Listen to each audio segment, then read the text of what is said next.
Hey guys, welcome back to the channel. Chad here. We're in the shop, working on bikes, working on the blinged out bagger. We got the clutch finally back together.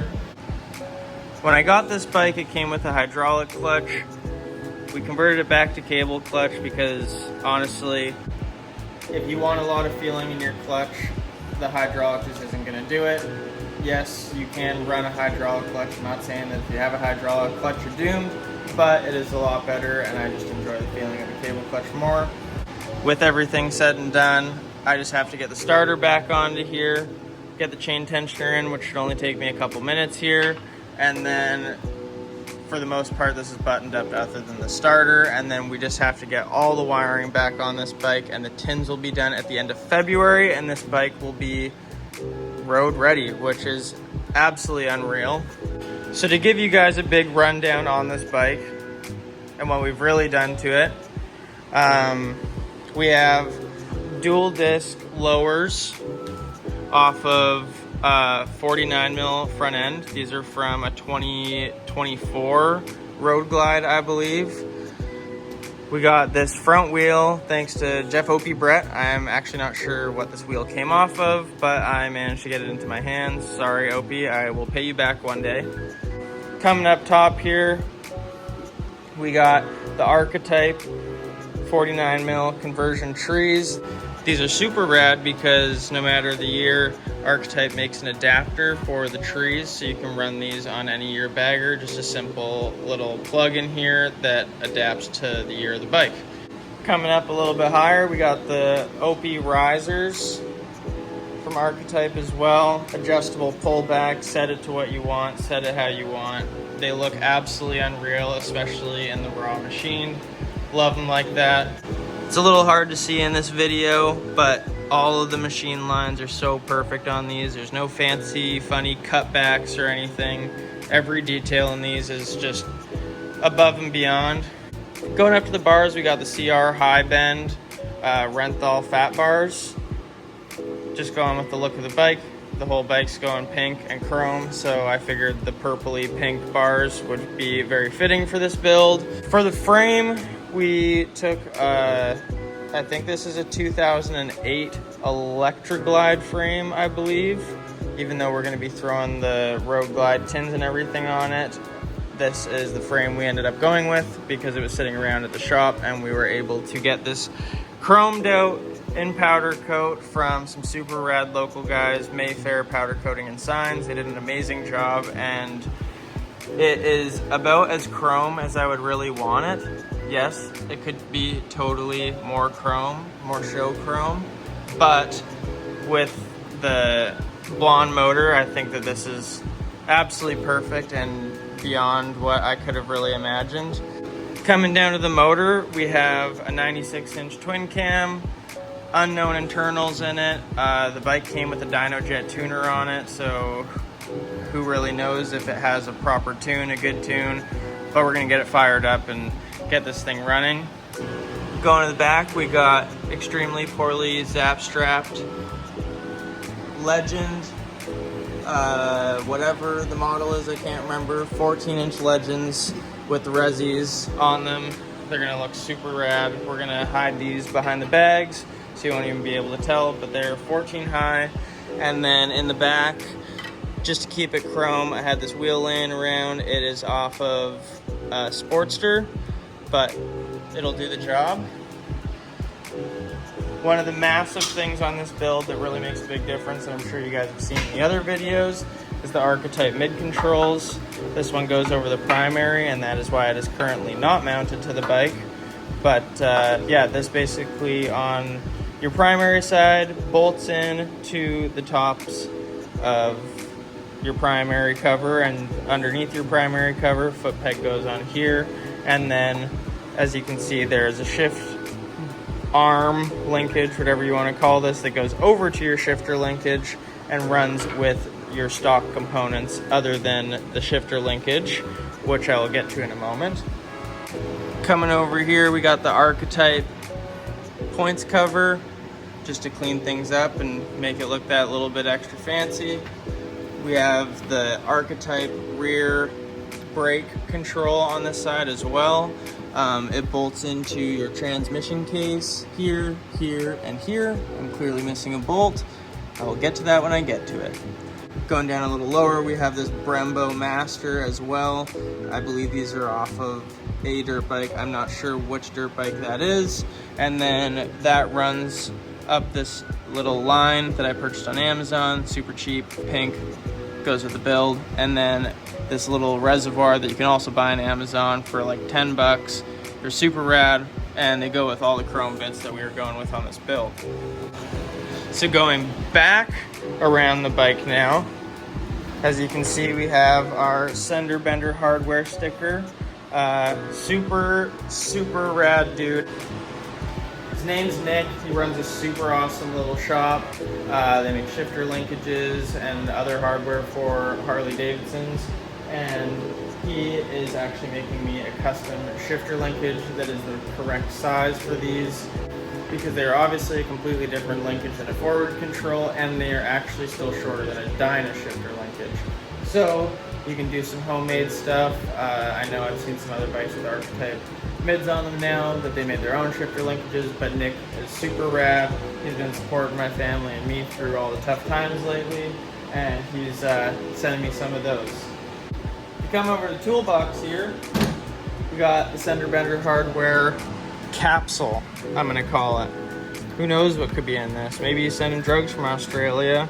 It's getting checked at the border. Who knows? But these are the bolts for the shifter linkage that's coming in. Super nice, 12-point chromed out, and then seat bolt. Look at that detail. SBH Sender Bender hardware, absolutely unreal. High quality little products, and if you want to support a small business that's run by a super awesome dude, make sure to hit him up on Instagram. Shoot him a message on Shopify. He's got some t-shirts, lots of hardware. Yeah, support the homies that are supporting the homies. So why don't we go over some of the builds that are in here? This is North's Lowrider. He's been working on it, getting her all ready for spring. He picked this up with the 100th anniversary tins. He didn't want to wreck the tins, and 100th anniversary tins, as many of you know, are hard to come by these days, so he got rid of those on the eBay. Picked these up down in the States as well when he picked the bike up for a good deal, and we are going to be doing the moto bar conversion on this to a 7/8 style bar like what is on my bagger and on Jake's bike over there. If you guys are looking for cheap parts, this is one of the reasons the channel is a thing. This is from AliExpress. It is an easy pull clutch lever. It's 1 inch, so he's gonna have to run a shim on it for the 7/8 bar, but for the price, I think he paid $100 for this, which is less than half of most of the other easy pull clutch levers. Super good buy. Check it out on there. Look up easy pull clutch lever for Harley, and you will find it. Going over the rest of this bike, he's got the stock shocks on it right now. He's got that I don't want any chrome look, so he's gonna cover this battery box up in some stickers and the Amazon special Moto Peg foot pegs. If you guys want a cheap Moto Peg, those are a super good option. Going to the air filter cover, you already know we got booty call on the filter, CD, disc, whatever kind of thing this is. But we're all running CDs out here because we're too broke to buy cool air filter covers. This is Jake's Dyna, his old one. It's got an Evo in it. It's a 1996. We're doing a full pull on it, cleaning all the stuff up, putting new seals in the primary, and this bike will be up for sale shortly. So if you guys want a good deal on a Dyna that you can learn how to stunt, this is going to be a super rad bike. And if you guys didn't already know, they do make, they're kind of hard to find, but they make a twin cam motor mounts, an S&S motor that has Evo mounts on it. So you could put a twin cam into this bike if you really wanted to, or soup up the Evo, whatever you want to do. But this thing would rock just how it sits now. We just got to get it back together and put it on your doorstep. Let's go check out the other bike. Oh, here's a little surprise for you guys. North picked up a set of CVO wheels the other day. I believe they are off of, oh boy, that was a close one, Carl. Anyways, North picked these up the other day for a really good deal. They're off of like a 2008 Dyna CVO. They got the 21 by 2.15 or whatever, front wheel, dual disc. Those are hard to come by. And then he also got the matching rear. We got the 18 by probably 5-inch rear with the matching chrome pulley. Whew, those things are worth a pretty penny, and they're going to be going on his bike. And put a comment below if you think that it is okay to powder coat black over a chrome CVO original wheel. Comment below, leave your opinions. I don't think he should do it, but that's what he wants to do, and I just want to hear your guys' opinions. Alright, now for Jake's bike. As you can tell, we're all doing winter builds because winter out here in Canada is a little cold and wet. There's snow on the ground right now, so may as well rip these things apart while we can. First off, check out these wheels. Absolutely unreal. I don't know anybody else who would do this, and I'm not even going to tell you who did it because he said he will never do it again. Jake got somebody to refinish his stock wheels to absolute perfection. There is dust all over them right now, so you can't even tell how perfect these things are, but they're immaculate condition. Stock 39mm front end with the gold valves in them. They give you a better dampening, super good price point thing to do to your forks to get a way better ride out of them. Coming up here to the risers, they're chrome. I can't remember the company that makes these, but they're super rad and they put the bike together really well with the all chrome front end. Coming up top here, we got the Renthal twin wall bars. These bars are absolutely unreal. They're super, super stiff. The bars that are on the bagger are a super awesome bar as well, but they have a lot more flex than these twin walls do, so when it comes to doing Harley stunts, these will give you a way better feel of the bike and you won't have any flex in them. Another thing that we like to do out here is we convert everything to 7/8. We all grew up on dirt bikes, so it just feels more natural to us, and he has the Motion Pro Rev 3 throttle tube on here, running one cable only, no return cable. You never really have any problems with snapback that way. I never ever have a sticky throttle, but if it were to break the throttle cable and stick wide open, pull the clutch in or something, I don't know, but I just think the return cables are kind of overrated. Front brake, we have the classic Amazon special CRF 250 replica front brake master. These things work so good for the $25 they are, so if you need a good price point front master, I would highly suggest one of these. He is running the Elite 2-finger clutch lever, easy pull.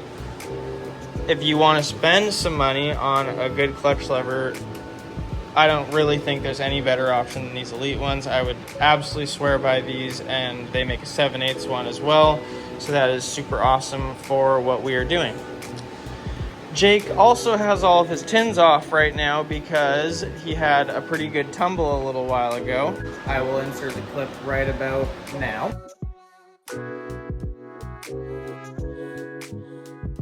He put a huge dent in his tank, which that is what it is, but the tank actually cracked down at the mounting tabs right here, and it was in behind a bunch of crap, and it was almost impossible to fix how it was sitting. So he sent the tank off, they cut the tabs off, re-welded the crack, and sealed the tank up. Sandblasted all his parts today, and he's going to be painting the tins. I'm not going to surprise you with what color it is right now, because you're just going to have to wait and see, and I think it's going to be absolutely unreal on this bike. Coming down to Jake's exhaust here, we got a Thrashing exhaust. This thing barks, super loud, has the power. The only thing I would say that Jake needs to do would be a Dynatech ignition so he can set his limiter. because these bikes don't really come with a limiter. On the older Dynas, you can kind of just rev them out, and at some point they're just wah, but if you want that crazy banging, snapping sound, that is because guys are setting their limiters to a different setting than what comes from stock. So that's kind of the overview of the builds we're doing here.